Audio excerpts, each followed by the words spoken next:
And this week here locally, a grievance within the Pineville Firefighting Department was heard by the City Civil Service Board, asking one very simple question. Can Pineville's finest box each other while on the clock? Now, as of right now, firefighters can exercise while clocked in, meaning they can lift weights and build cardio in order to meet the high physical requirements of the job and get paid to do it.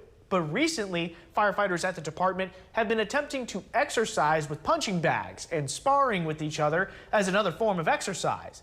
And department leadership shot down that idea, leading up to the matter being put in front of the Civil Service Board. Like the boxing in the interruption, and it got shut down last year. The board can look and see if it's been allowed for a good many years. Nobody's been injured, no lost time accidents or injuries from doing it. Just ask yourself, why is it changing?